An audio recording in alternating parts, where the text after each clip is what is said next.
So I have two daughters that have done interactive metronome. I have a 10-and-a-half-year-old daughter who has been diagnosed with cognitive disorder at the age of 9, and then I have a 7-and-a-half-year-old daughter who was diagnosed with Asperger's high-functioning autism when she was 5.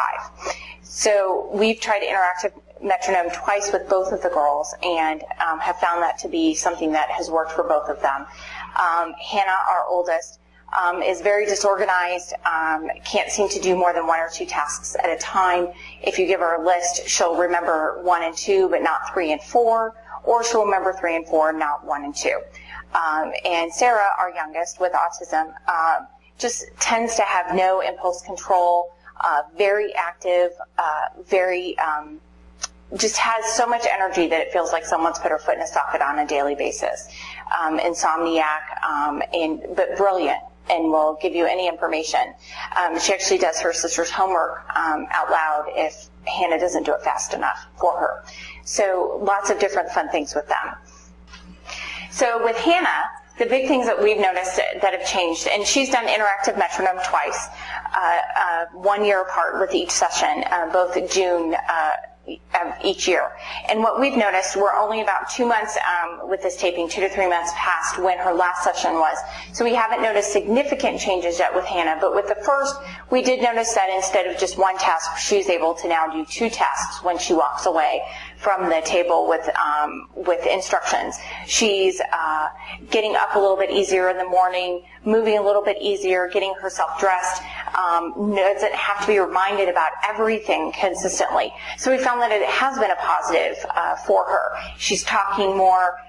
She's a very artistic child, meaning that she loves to draw and write and read, hates math. Math is still not coming as easy as we would like or she would like, but we are noticing that she's becoming more creative with her drawings, with her writing. She's written about 5 books at this point, and also just with her daily activities. She sings and dances around the house. She would have done that for us in the past. Her cello playing has gotten extremely better. She can listen to a song and now play that song without music. Still not able to read music, but I see that that's starting to come together. And again, we still have a few months left in terms of waiting for that second set of interactive metronome to really kick in with that 6-month waiting period. For Sarah, interactive metronome, the first time, didn't really seem to do much in terms of progress with her. But the second time, we noticed immediate results with her. She's a very non-talkative child. She has no speech problems, but just did not seem to really want to talk, really doesn't want to have an interaction with anyone, including my husband, myself, and our oldest daughter.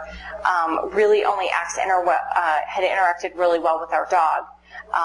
But now seems to just flourish and is just amazing in terms of singing around the house. She and her sister is taking a French class, and so they're doing French, the French alphabet in the shower. They're talking. She's holding full conversations, not just with myself, my husband, and our daughter, but she's actually starting to talk on the phone. And that's really a huge thing. We don't live near family, and so for them to be able to actually have a conversation with her over the phone is an amazing event, I think, for anyone, if you think about that. So we're noticing huge strides with her even right after the second session. In terms of other things that we've tried, for Hannah, she has done the listening program twice. We're about ready to start session 3. She is in occupational therapy once to twice a week, depending on the time of year and availability of therapists. And she also has done hyperbaric chamber therapy for a total of 5 months. For Sarah, she's been doing OT a little bit longer, about a year longer than Hannah.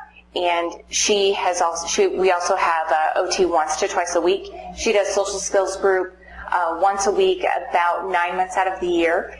She's also done the listening program. She has finished 3 sessions, and again is about ready to start that 4th.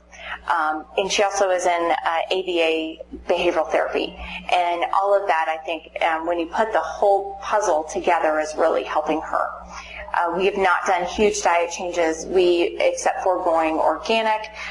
We have taken anything off the label that if you don't know what it is, if it's a preservative, if it's an artificial color, flavor, you name it, it is not on our menu.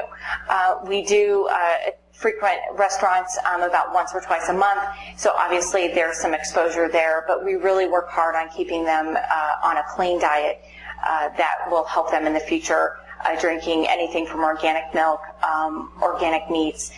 We prefer grass-fed, and again, just going down the dirty and clean food list to really make sure that we're giving them the best that we can.